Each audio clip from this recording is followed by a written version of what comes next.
Hello friends, आप सभी साथियों का अपने यूट्यूब चैनल सत्या एजुकेशन में स्वागत करता हूं। फ्रेंड्स, आज हम बीएड सेकंड सेमेस्टर जो कि पिछले वर्ष पेपर हुआ था सेकंड सेमेस्टर का, उसके बारे में आज जानेंगे किस प्रकार का पेपर आया था। तो आप इस पेपर को देखकर अपनी तैयारी कर सकते हैं। फ्रेंड्स, हम देर ना करते हुए अपने पहले क्वेश्चन की ओर बढ़ते हैं। तो पहले हम इसमें से आपको निर्देश बता देते हैं, नोट्स क्या होते हैं।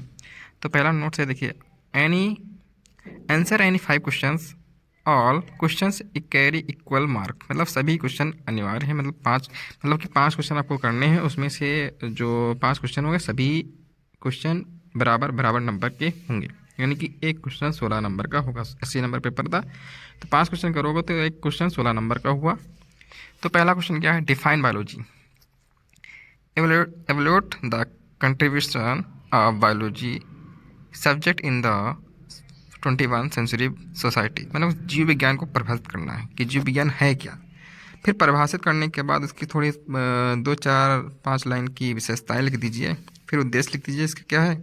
फिर इसके बाद जो 21वीं सदी के समाज में जीव विज्ञान विषय के योगदान का मूल्यांकन करना है, महत्व के बारे में बताना है। हम उसका मूल्यांकन करते हुए आप लिखते जाइए। फिर क्वेश्चन नंबर है कि what is the difference between AIIMS and objectives in list the objective of teaching of the biology subject at secondary level. यानी इस लक्ष्य तथा उद्देश्यों में क्या अंतर है।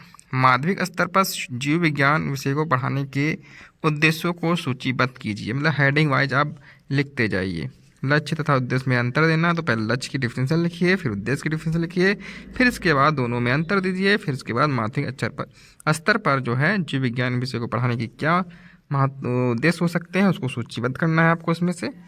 फिर क्वेश्चन नंबर आपका 3 कह रहा क्या, what do you understand by respirations, explain the difference between aerobic and anaerobic respirations with the help of suitable examples. मतलब श्वसन से आप क्या समझते हैं, उचित उदाहरणों की सहायता से वायवीय तथा अवायवीय श्वसन में अंतर स्पष्ट करना है।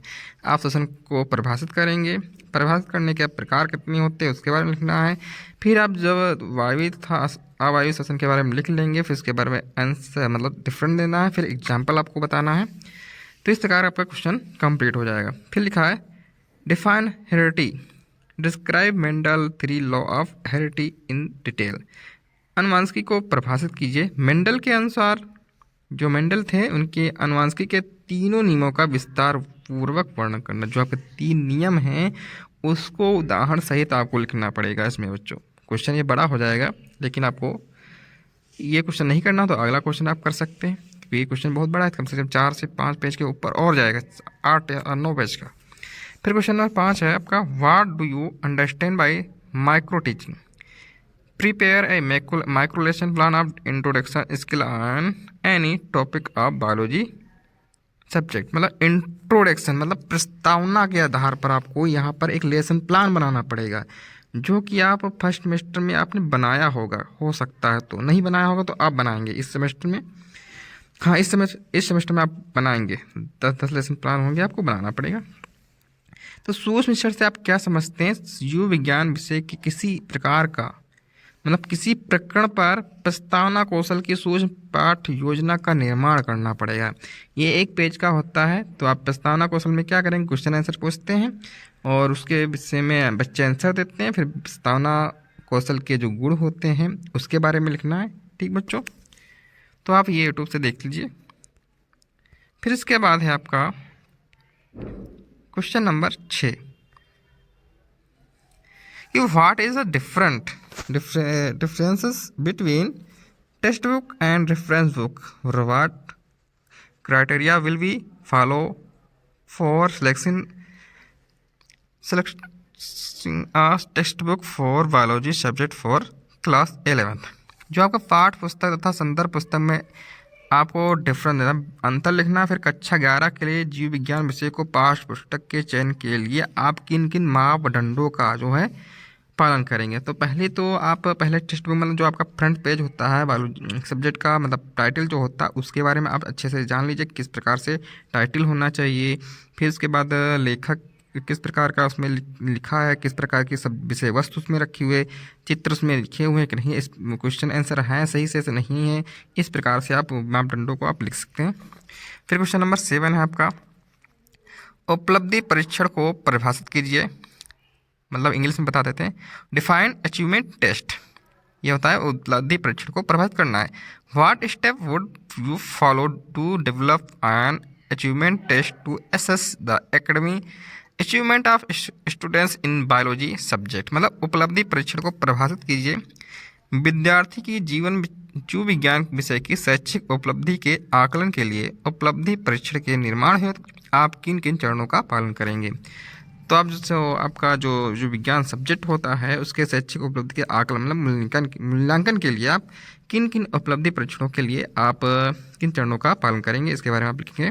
फिर क्वेश्चन नंबर है आपका 8, what do you understand by computer assisted instructions, CAT नहीं, CAT नहीं, CAI है। Discuss the signification of different types of computer assisted instructions in biology teaching.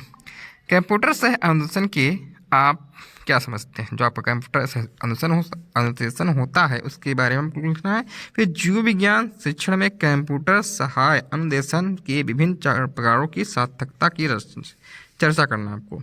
फिर क्वेश्चन नंबर 9 है। इस प्रकार से क्वेश्चन बहुत आते हैं, जो इस प्रकार दिया हुआ क्वेश्चन नंबर 9 दिया है और 10 दिया, इस प्रकार से क्वेश्चन कम से कम 4 से 5 क्वेश्चन आ जाते हैं कभी कभी। Different between curriculum and syllabus, मतलब यहाँ पर पाठचर्या तथा पाठ्यक्रम में अंतर देना है। तो आप 8 नंबर का क्वेश्चन है तो कम से कम 2 पेज लिखेंगे आप। तो यहाँ पर पाठचर्या पाठ्यक्रम की डिफिनेशन लिखते हुए फिर जाएंगे आप अंतर लिखने के लिए। फिर टीचिंग एड्स कौन सा, शिक्षण सहायक सामग्रियाँ कौन कौन सी होती हैं। अगर इसमें आप साइंस में आपने पढ़ा होगा तो साइंस बायोलॉजी में लिख दिया, अगर बायोलॉजी में पढ़ा है तो साइंस में लिख दीजिए। ये दोनों टीचिंग मेथड जो होते हैं, शिक्षण सहायक सामग्री होते हैं, दोनों में बराबर होती हैं, same to same. Write short note and any on the following, निम्नलिखित पर क्या करना है, सचिव चुनने के लिए। क्वेश्चन नंबर 10 बता रहे हैं आपको, effect of acid rain on historical heritage, मतलब ऐतिहासिक धरोहर पर अम्लीय वर्षा का क्या प्रभाव पड़ता है। जो कि आप ताजमहल है तो आप उस पर अम्लीय वर्षा पड़ेगी तो वो जो आपका ताजमहल है क्या होगा, उस पर इफेक्ट पड़ेगा ना। स्ट्रक्चर ऑफ डीएनए बनाना है, मतलब डीएनए की संरचना बनाना है, उसके बारे में लिखना है। उसके बाद आपका पेपर कंप्लीट हो जाएगा। तो बच्चों, आपको ये वीडियो आपको पसंद आई हो तो अपने फ्रेंड और दोस्तों को भी शेयर कर दें, जिससे कि उनको भी इस वीडियो का लाभ मिल सके। और वीडियो को देखने के बाद कमेंट और लाइक करना ना भूलें। अगर वीडियो अच्छी लगे हो तो कमेंट में आप अपना कमेंट अवश्य दें। फिर अगली वीडियो के साथ आपके साथ मिलते हैं। सत्य प्रकाश वर्मा। Thank you.